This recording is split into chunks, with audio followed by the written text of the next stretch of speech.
Hi friends, welcome to அக்ஷயா.com. இன்றைக்கி இந்த வீடியோவில் பச்சை பயிருடன் அரை கப் வேர்க்கடலை சேர்த்து ரொம்ப ஹெல்த்தியான நல்ல ஒரு ஃபில்லிங்கான பிரேக்ஃபாஸ்ட் ரெசிபி. இதை நீங்கள் காலை நேரத்துலையும் மாலை வேலைநேரத்துலையும் ஈஸியாக செஞ்சு கொடுக்கலாம். வாங்க எப்படி செய்யறதுன்னு பார்க்கலாம். ஒரு கப் அளவுக்கு பச்சை பயிறு, அதே கப்பில் அரை கப் அளவுக்கு வேர்க்கடலை, வறுக்காத பச்சை வேர்க்கடலை தான் சேர்த்துருக்கேன். கால் கப் அளவுக்கு பச்சை அரிசி சேர்த்துக்கங்க. சேர்த்துட்டு இதில் முழுகிற அளவுக்கு தண்ணீர் ஊற்றி நல்லா ஒரு முறை அலசி தண்ணியை ஒட்ட எடுத்துகிட்டு வந்துடுங்க.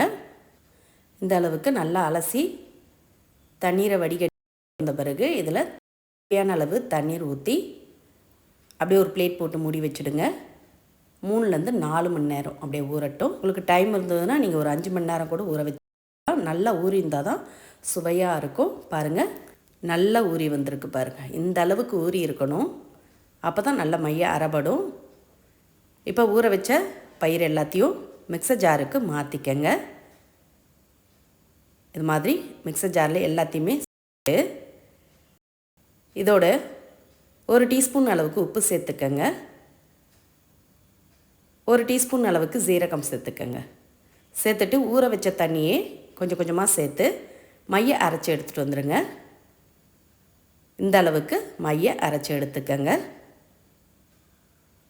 அதிக தண்ணி சேர்த்துற வேண்டாம். கரெக்டாக தோசை மாவு பத்துக்கு இருந்தால் கரெக்டாக இருக்கும். இப்போ இந்த அரைச்ச மாவை மிக்சிங் பவுலில் மாற்றிக்கலாம். கொஞ்சமாக மிக்சர் ஜாரில் தண்ணி விட்டு அலசி ஊற்றிக்கங்க. ஊற்றிட்டு நல்லா கலந்து எடுத்துக்கங்க. மாவு ரெடியாக எடுத்து இதில் ஈனோ சோடா எதுவுமே சேர்க்க வேண்டியதில்லைங்க. அதிக நேரம் ஊற வைக்கவும் வேண்டியதில்லை. அரைச்ச உடனேவே சுடலாம். இதில் நம்ம வேர்க்கடலை சேர்த்து அரைச்சதுனால ரொம்ப சாஃப்டாக நல்ல சுவையாக இருக்கும். இப்போ மாவு ரெடியாக எடுத்து இதுக்கு ஸ்டஃபிங்கை ரெடி பண்ணிக்கலாம்.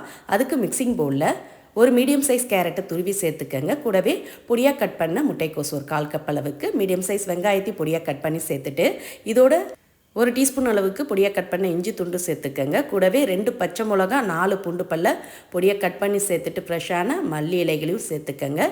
கூடவே தேவையான அளவு உப்பு, அரை டீஸ்பூன் கரம் மசாலா, அரை டீஸ்பூன் சாட் மசாலா பொடி சேர்த்துக்கங்க.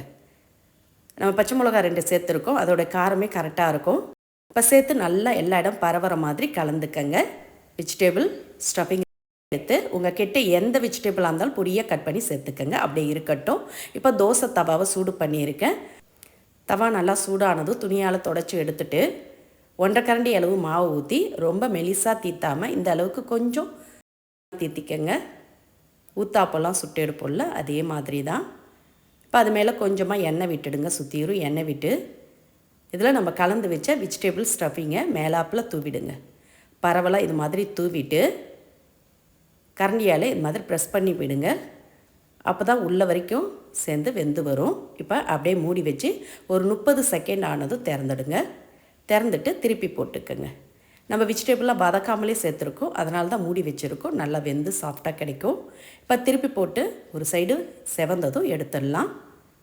நல்ல மேலே மொருவலாக உள்ள சாஃப்டாக வெஜிடபிள்லாம் சேர்த்து ஊத்தாப்பம் ரெடி ஆகிடுது.